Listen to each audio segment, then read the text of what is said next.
Hello, my name is Ayub, and today I'm thrilled to have Sławomir Kochański join us. Sławomir is the founder of Black Moon Creatives, a dynamic marketing and advertising agency based in Warsaw, Poland. Before venturing into entrepreneurship, he was the head of digital department at Universal Music, where he led innovative digital marketing strategies for major brands like Mercedes-Benz, Citroën, PlayStation, and much more. Whether you're an aspiring entrepreneur, a marketing professional, or simply curious about the intersection of music and digital innovation, this conversation is packed with valuable insights. Welcome to Business Blueprint. Sławik, welcome to the podcast. Welcome. Thank you so much for being here. Thank you, Ayub. So first thing I want to ask you is, you've been an executive in Universal Music and other corporations.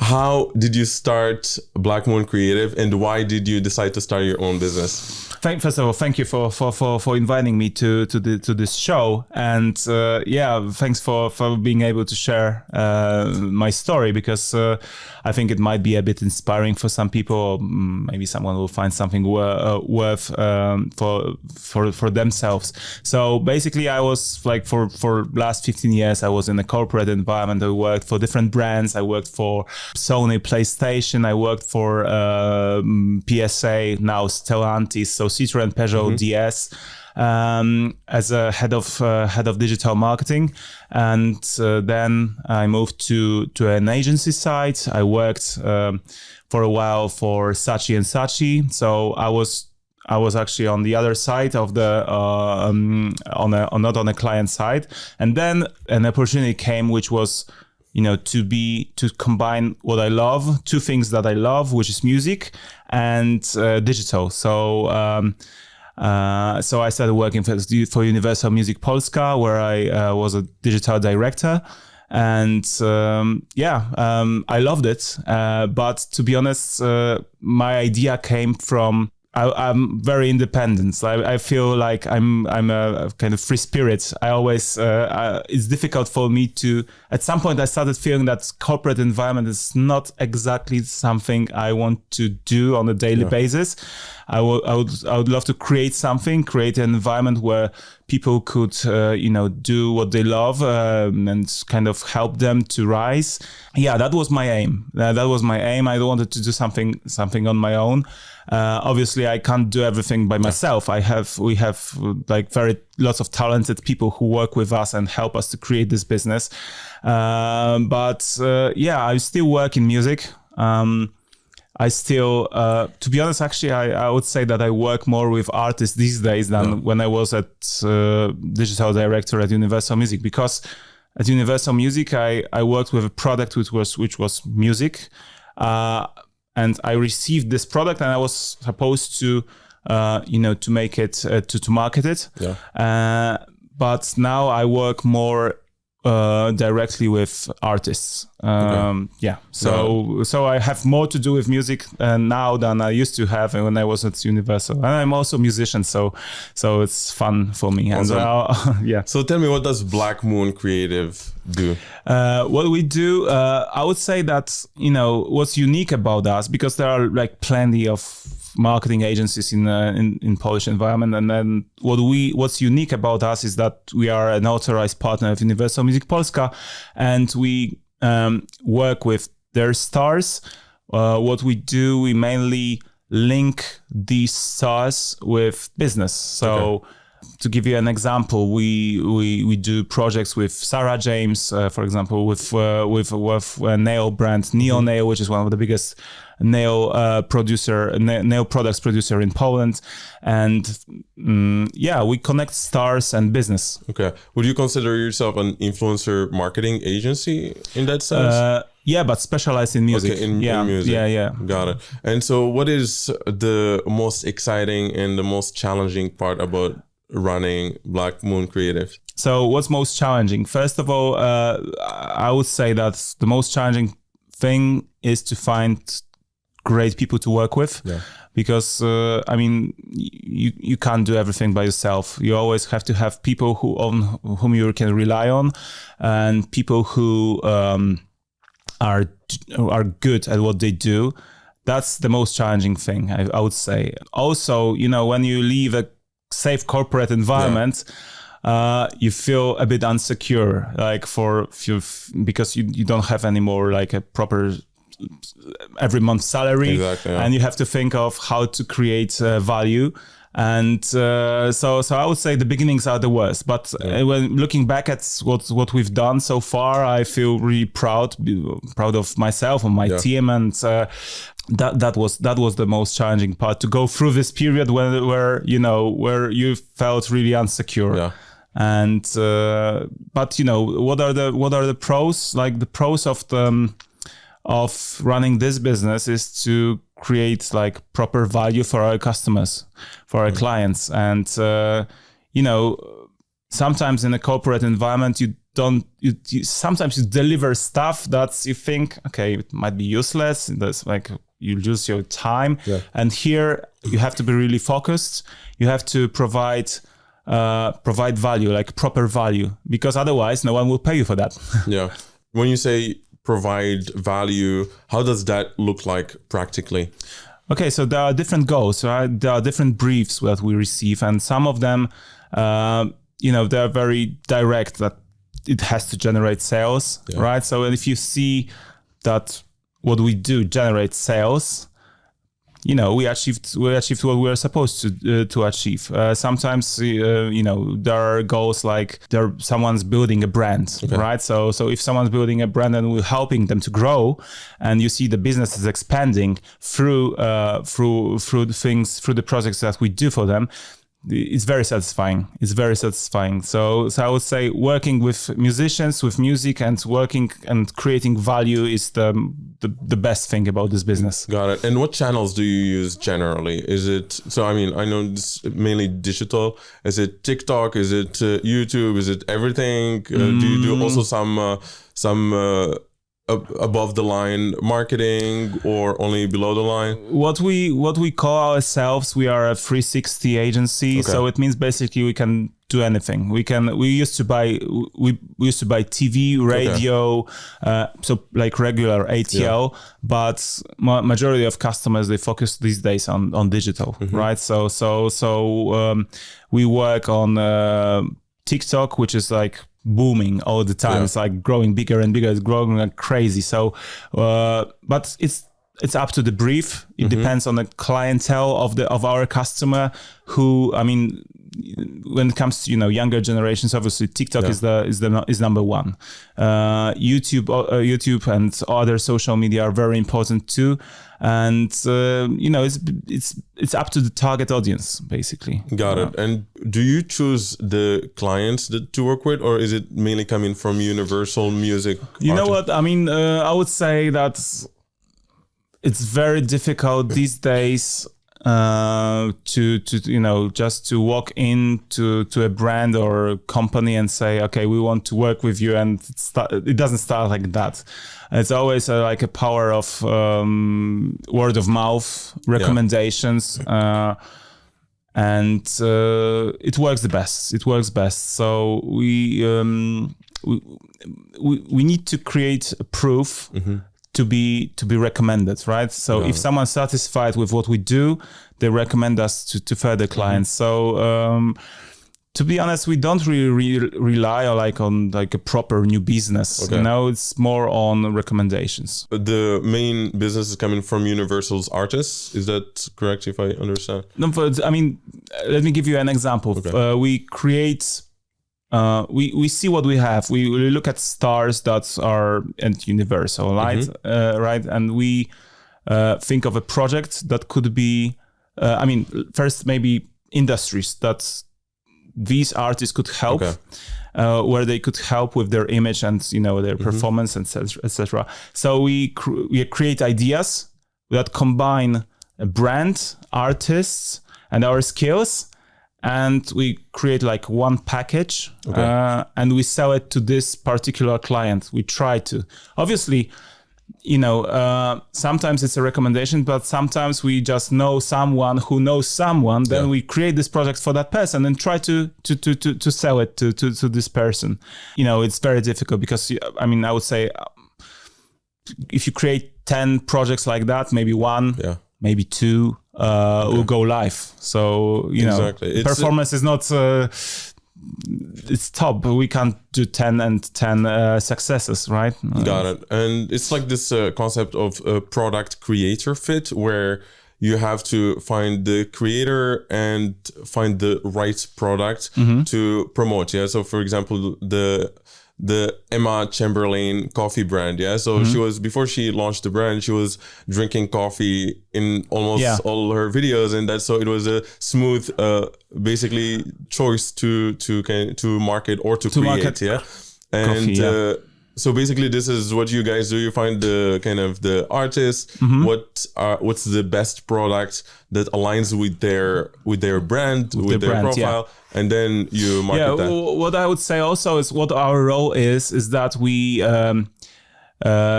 kind of try to constrain brand and marketing managers because sometimes they get very pushy. They want their product to be portrayed like very directly in the video clip, let's say. And we need to keep the balance so that it's still seen, but it's not kind of aggressive. And that's what is very important for us, so that stars who work with us, they feel, it's their natural environment and the brand just appears. It's like a part of their life. So as you said, I mean, no, we wouldn't market coffee with someone who doesn't drink coffee, right? Yeah. So we're not pushy, and we kind of guard this stance so that the brand doesn't interfere too much in the life of this influencer or star.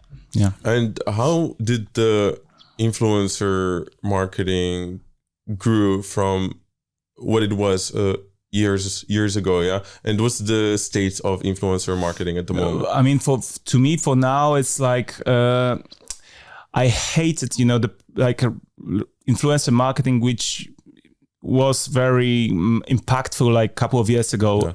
Basically, influencers who were just known but because they were popular, just for nothing, for no reasons. But for example, that someone took a picture of you in a stadium and then you became an influencer.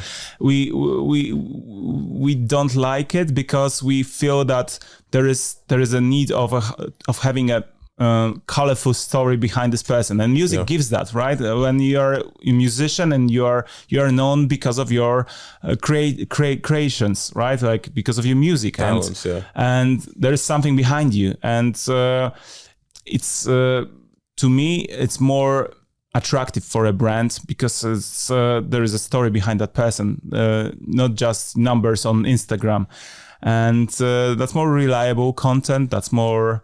That's more attractive for their audience. And how is it working with musicians? Is it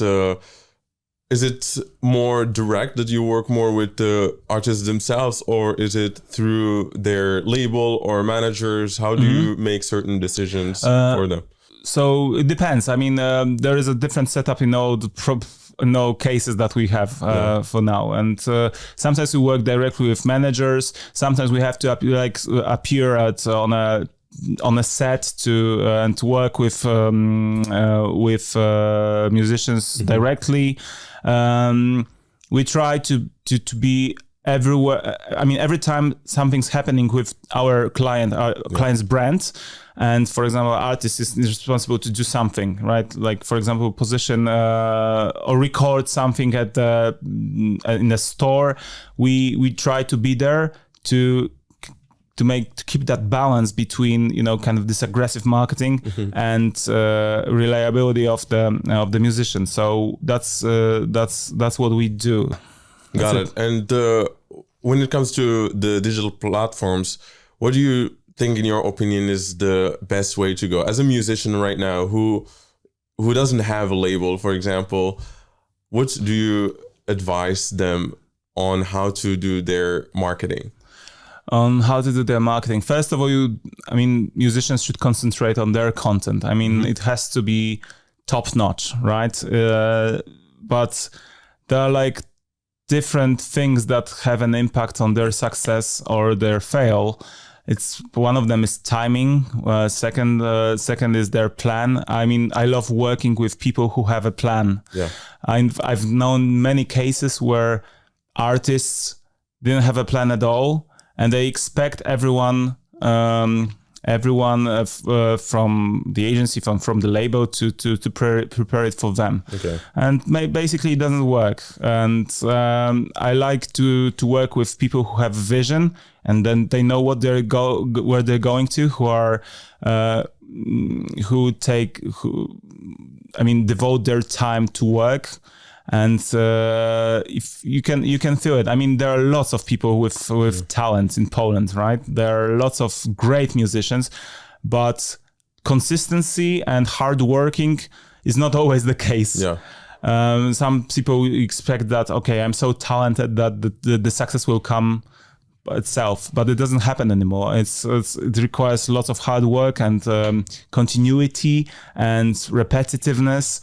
And just making sure that you keep going, basically, because if once you fail and you feel like, okay, I'm not good enough or something, it's not gonna. If you quit, you're gonna quit, and you have to think that. You have to be pushy. Like all the artists I know, they were who achieved success were very pushy in terms of creating their position in the industry. And, it worked. Eventually it worked. I mean, the biggest stars in Poland, they would, record their videos for like peanuts money in beginning, right? And they had to devote a lot. But finally, they achieved their success. So what needs to be done, I would say that you need to always have a plan, and like a long-term plan for your activities. And you have to be ready to pivot that as well. Yeah. Because, the circumstances change, different genres appear, and you have to adjust to it.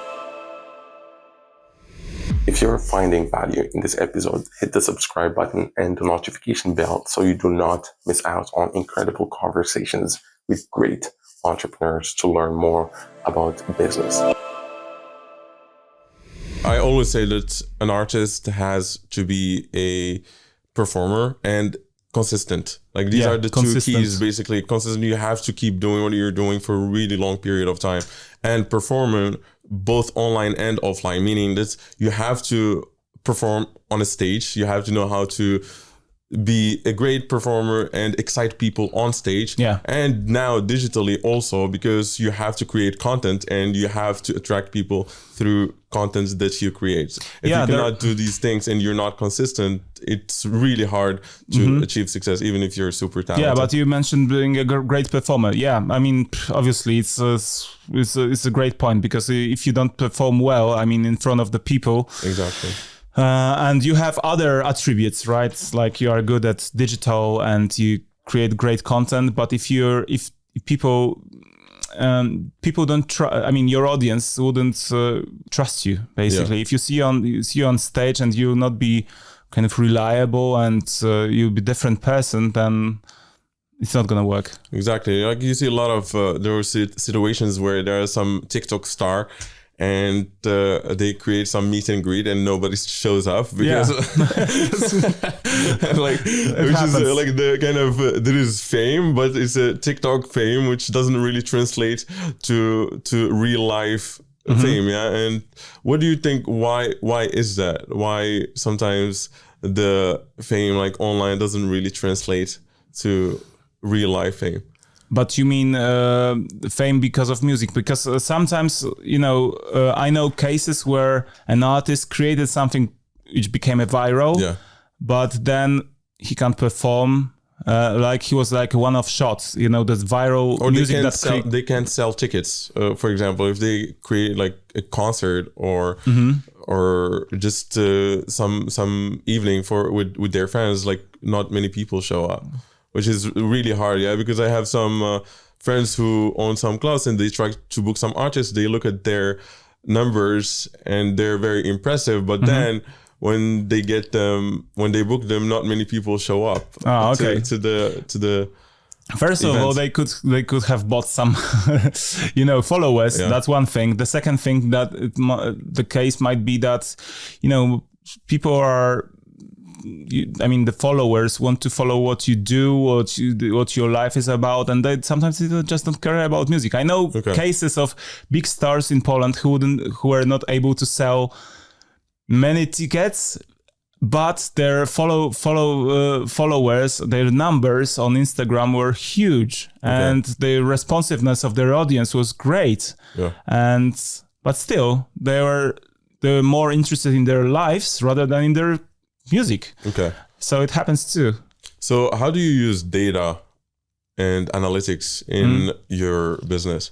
In our business and at Black Moon, we need to deliver numbers, right? Yeah. So basically, if some of our clients they give us some KPIs, right, and so that we know whether we're successful or not, we kind of discuss these KPIs with clients, and then if they make sense, we onboard on the project, right? And then and we also need to track performance of the artists, and all the time.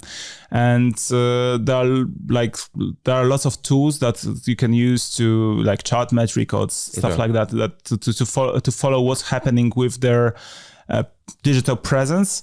And this helps us to prove that this artist is a good fit for the brand. Okay. And that's very important these days, because marketers become more and more aware of that. They need to do it, because otherwise the probability of failure might be bigger. And I would say that yes, these days, like 20 years ago, no one would care what were the numbers, but they wanted the popular face, and that was enough. And these days, the industry and the market and is so diverse, so dynamic, and there are so many artists.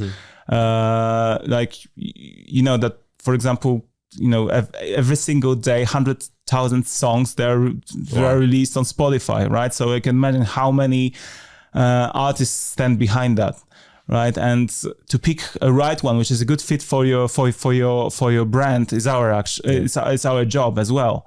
And numbers are extremely important. So what are some KPIs as a marketer that you must follow or you must take into consideration? What are these KPIs? Sales, for example, right? So from the company's perspective, always the most important thing is to sell, right? But it depends when, for example, there's a new product, right? So we know on which stage of a funnel we are. For example, when we're in the beginnings, obviously we need to gain like the biggest possible reach, right? So we know that, for example, until the end of the year, we need to reach X amount of people. So that's one of the simplest KPI that we get. And sometimes when the product is well known and they are on a kind of different stage of a sales funnel, they need to have like direct impact on sales. And that's what we also deliver. Okay. And so how do you balance creativity and data-driven decisions? So you have an artist, for example, or some products, some brand, like you want to create a certain campaign, like you can come up with certain ideas, but you also have some metrics or data that might conflict with that, the creative campaign that you have in mind. So how do you balance that? Yeah. Obviously, we try to experiment a lot, and we try to, and we are never 100% sure that we were gonna achieve the goal that was set, but we try to do it through different through different channels. Like, for example, we once we see that the campaign is not working, we try to pivot that. We try to add new things, and you always have to be very creative, so that it aligns with the brand and the artists. To be honest, I mean, numbers impact creativity very much, because if you see something's not going well, you have to be creative to come up with something that can boost the results. Yeah, so it's like an ongoing process. Like we never say that we're gonna start this campaign like this and finish like that. It's always changing throughout the process. Got it. What is some example of a campaign that was unexpectedly successful, or it was successful because of something that you guys didn't expect? So, for example, one of the most surprising campaign for us was, campaign with our client Neo Nail and Sarah James, and the results of we knew that the client wants to have their products in the clips, and 2 clips of our artists. We had to adjust to be a good fit in the scenario of the video, and it required lots of creativity to be there with the product, but be very not sensitive, but very sensitive not to damage the image of the creation. I was actually surprised that it could be done so smoothly, and this clip, products appeared in a very natural way. The scenario, it fitted perfectly the scenario, and it was like product placement, but very natural. And I was actually surprised that we could do it that smoothly. So yeah. What platform do you think is best at the moment for creators? For creators, TikTok. Most probably, yeah. TikTok. TikTok's algorithm works this way that it's boosts creativity. There are so many tools that you can use on TikTok to create, and they incentivize people to do that. These days you don't have to have like huge followership, but if you're creative, your video can be a viral, and anyone can do it. The more creative you are, the more engagement you get, and that's what I really like about this platform, is that creativity is in the center of the platform. Got it. And so how should creators use TikTok properly? Yeah, and how that get into the long-term plan that you mentioned? So how does that come together with the plan? So how do they plan their actions for long-term, and also how to create the right content for that? How to create the right content? I would say I don't have a recipe for right content, but whenever I see an artist who is actually perfect at what he does or she does, and she sings perfectly, right? And she's a huge potential, but also people are interested in what you do apart from that, right? They want to see behind the scenes. They want to see some creative ideas that come to this person's mind. So it's always good not to focus only on music. It's always good to focus on your everyday life, because people are eager to see who you are, what you do, and they're not only interested in music, but it might be useful to see what are your other interests.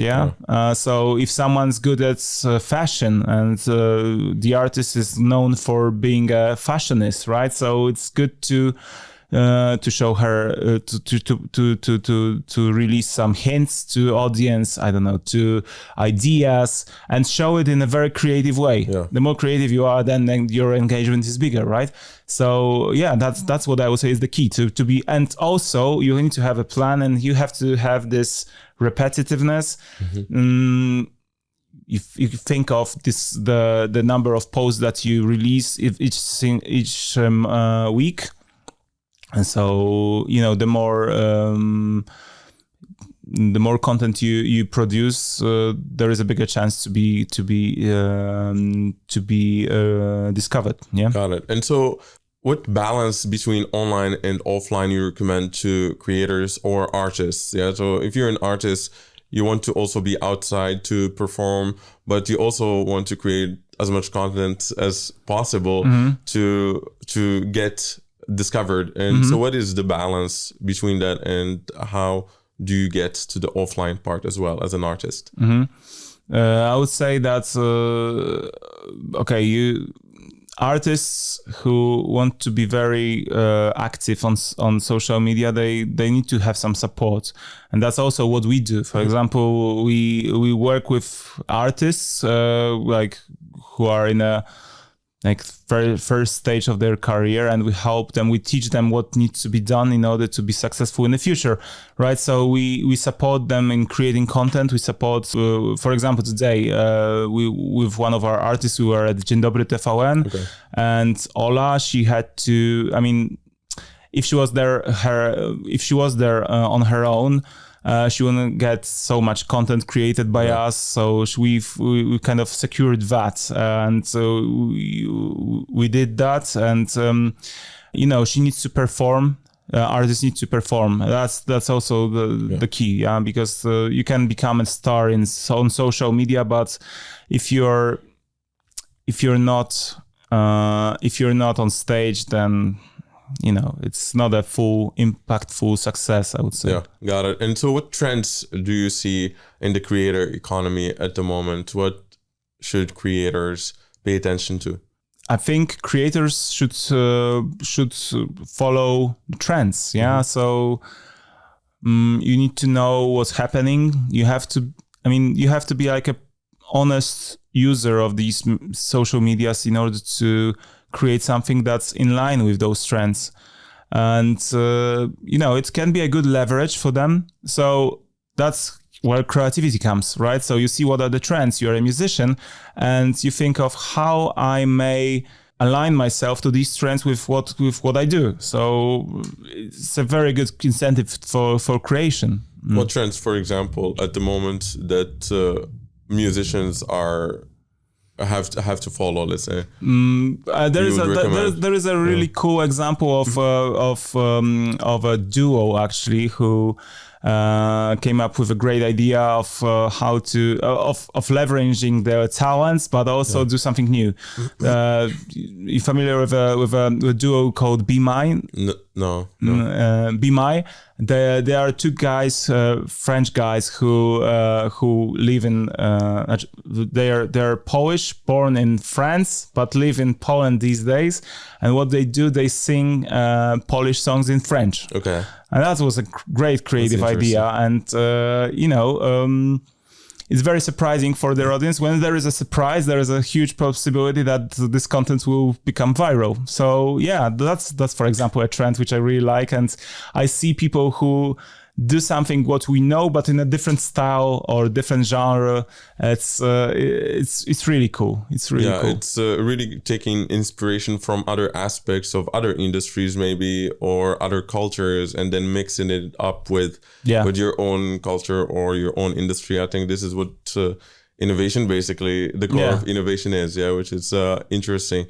Let's get back to the agency as a business. Yeah, What is the most exciting part about running a digital marketing agency? To me, the most exciting thing is to be able to combine few things I love, which is marketing, digital marketing, music, and working with artists. Basically, that's the most exciting part.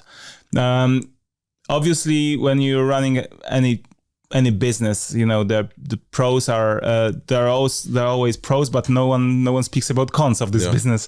But this like running everyday business is you always have problems with acquiring new clients, sometimes working with brands who you spend a lot of time preparing responses to briefs. you work on presentations, long strategies, and then you feel, okay, but it's again, it didn't work out. Yeah, like as I said, one of 10 will work out. So you may feel a bit frustrated, and it happens to us that we are frustrated because we didn't win the projects, right? We didn't get it. And I started treating this as a regular task. Like we're preparing the project, we're sending it to a client, and I stopped thinking about it, like totally stopped thinking about it. I'm just, okay, ticked. Next one. And once it goes live, I'm basically going back to it. And if not, I don't spend time thinking about it anymore. Got it. And what are the skills necessary to start a digital marketing agency? I think you have to know some people. You have to have great partners in business because you can rely on. You need to be creative, come up with great ideas. You have to have good business connections, basically. And these are the most important things. Got it. The thing is now, because there's a lot of people now starting these small agencies, whether SEOs, whether just like Instagram or TikTok agencies, yeah. And a lot of them are just, people who don't really have experience. I mean, you have like a very solid background in big corporations doing, crazy campaigns like with multiple artists. But many people, they don't have a lot of experience. They probably launched a product or they did some drop shipping a couple of times, and they start. And then after that, they start a digital marketing agency. So and this is like a huge influx of these agencies. So how do you? There are lots of them. Yeah. And how do you evaluate what's the quality of a marketing agency? The quality of, their ideas, right? And I would say there is another important thing which I really like about running a business is that once you have a cooperation, let's say, okay, we are a marketing agency that needs to cooperate with an event agency. Sometimes it happens, right? And how do I value them? As I value them how they treat their partners, and there is like a very simple thing also about finance. I'm never late with payments. Yeah. I try to be very honest and transparent with my partners, and that's how I value others. If they're not transparent and they're not honest with us, probably you're not gonna work anymore together. And as you said, there are lots of agencies, there are different people.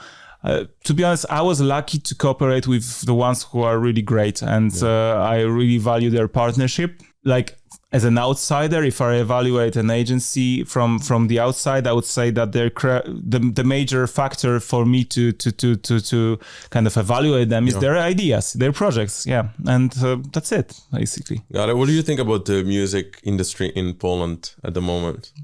There are majors, there are labels, small labels as well, and I would say that in the past it looked completely different. And, A&Rs, who are people responsible for records, basically the products, they would have to travel and around the country, discover musicians who perform. And now it's kind of, different. The artists come from slightly different stream. So you have to follow what's happening online. Yeah. And then if someone's getting big or they have a great potential, the industry is looking at them. But it's what I'm trying to say is that industry doesn't create taste anymore. Yeah. It's the taste which comes from the audience creates what labels do. Okay, yeah.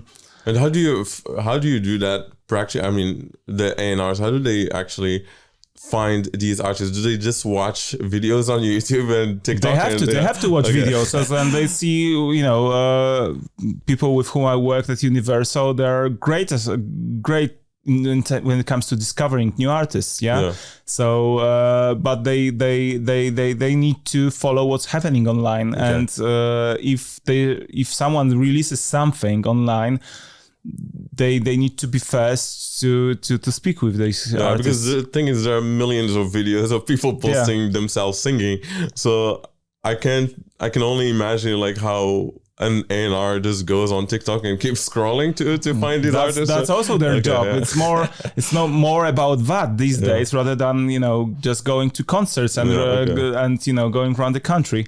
But I mean, but what's different? The main thing, the main different thing is that the industry doesn't create taste anymore. It's more of a audience that dictate what labels should do. Okay. And it's difficult because everyone can become a content creator. Everyone can post something on social media, and people know what they want already, and they don't need labels to tell them what they should listen. And if the label sees the trend that this type of music is growing, right? So they just need to follow. It's not them who create, the taste. Got it. And when it comes to brands, how did it change when it comes to cooperating with influencers? Mm-hmm. Because I can imagine that a few years back, the brands had more power than what the influencers want or need. But now I think that there is a power shift, and the influencer has more say of, no, this is what I want, and this is if you can take it or not. But what do you mean by when working together with a brand? The influencer is more powerful in terms of what is the creating the strategy for that he wants to Okay. Because before, like, there are some brands, they tell you, hey, this is the campaign that we want, you do it, and we pay you, right? Mm-hmm. And so now I see there's a lot of influencers, especially the big ones. They say, no, this is who I am. This is my style. You want to follow it or not? I'm not doing the campaign. Yeah, you know what? I think the influencers are more aware of their. They want to be seen as natural. They don't want to be seen as if they were paid by the brand, basically, and that's the main reason, because they know that if they're big, once they're big, get big, then sooner or later they will find a partner to sponsor them. But also from the brand's perspective, it's better to be to align with their lifestyle, or to so that it's not seen as an advert. They want it has to be created in natural environment of these influencers, and these influencers, I think they are more aware of that they can damage their reputation, being seen as not honest with their audience. So they're more aware of that, and that's what's different these days, I think. Got it. So how can smaller creators get these brand deals with other brands that they want to have, but they cannot? Actually, what I observed, like in recent years, is that these small ones they're not underappreciated by the brands. Actually, sometimes it's even better to work with 10 smaller influencers whose audience is more engaged, rather than with one huge that is that's and the engagement rates are low, right? And I think it is one of the trends that brands prefer to work with more small influencers rather than with big one. And the biggest ones, they require like lots of investment. Got it. Yeah. And is there a difference between the influencer marketing here in Poland and other countries like US, for example, or UK? Yeah, I've heard like recently about influencers in China, for example, and it's really interesting that building a reputation of the influencers there is like the audience push influencers to work with brands. And actually, I would in Poland, I wouldn't say that followers want an influencer to be selling them something. But in China, for example, it's completely different. If you work with Coca-Cola, it means that you are, the reputation is growing basically, and people know and are aware that something is being pushed to them, but they don't care. They feel their idol is basically, the reputation is growing. That's interesting. I see a lot of, especially in US, the way the influencers are there, the streamers especially, and the perception of and the attitude to fame is very different, I think, than in Poland. Yeah, the people there in US, like they see some celebrity, everyone is all over them, but here in Poland, I don't see that. Like you can find some celebrity going by you, but you don't really care. Maybe it's because Poles are shy. Yeah, I don't know, but maybe it's the case. But to be honest, I wouldn't say it's just like that. But I would say sometimes when it comes to musicians, when they appear in in the public spaces, like lots of people want to take pictures with them, and they want to engage, to have a chat, and. Recently we were with one of the artists in the shopping mall, and before we could start our job, she had to speak with with people, around, take pictures, and it took a bit of time, but we have to be patient, and their artists know that they need to appreciate their audience, and they stay till everyone's satisfied. Everyone's got a picture, etc., and have a small chat. Awesome. Tell me about your band. Do you have a band? And I want to know more about that. Yeah, so I play in two bands. One is more, it's called No Frames Band, and we play blues, soul / jazz a bit. I'm a guitarist. That's awesome. So I play in two bands, and this one is more, I would say it's a niche. In Poland, blues music is not is different than in, for example, in the UK. I used to live and study in UK, and I remember places like Blues Kitchen at Camden Town, where when every single day there was a concert, and the audience was like. There was like proper parties, proper parties with live music on. And in Poland, like this type of music is not considered as, kind of party-like music. But it's completely different. But I still love it, and I will be still doing it. And the other band that I play in is called Mother Funkers. Okay, that's awesome. So we are kind of party oriented. We basically want to the crowd to have fun, dance, and have a great time. And we do lots of covers of known songs. There are 3 great singers in the band, and they can really touch the crowd so that they're and pass the energy. So, is it more of a hobby, or you plan to go? You know what? I used to think about it as a kind of my job, but it's I'm for now I'm doing it for fun. It's we are all passionate. We are everyone does something else, right? So for example, I work in my agency. Another guitarist, he is a designer, right? So we are a bunch of people who just love what they do, and we exchange this passion and play whenever we want, and we don't look at this thing as a source of income, for example. No, we don't care about it. We just do it for fun. That's awesome. So what is your plan with Black Moon? How do you see it in the next few years? In the next few years, I hopefully we'll hopefully have more creative projects. We will have more great artists on board with whom we work. And that's what I really love about it, is working with artists and their talents, and kind of try to think how to combine it together with the brand. And we have some stupid ideas sometimes, and projects that are maybe not stupid, but they're crazy.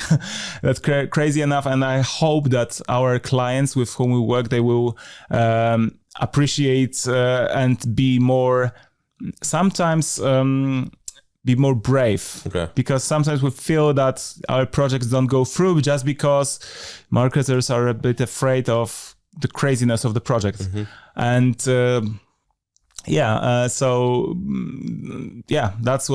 that's what I wish for, is that clients would become braver and they'll invest in some of our projects which are out of the box. Perfect. And so how can they find you? How can artists or brands find you? Obviously social media or our website. Come in for a coffee and have a chat over your brief. If we don't do anything together, we just might have a good time. So why not? We always welcome people in our office just to have a chat with us, and awesome. Who knows? Awesome. Sławik, thank you so much. That was a blast. Really great having you here. And yeah, thank you for the audience for watching.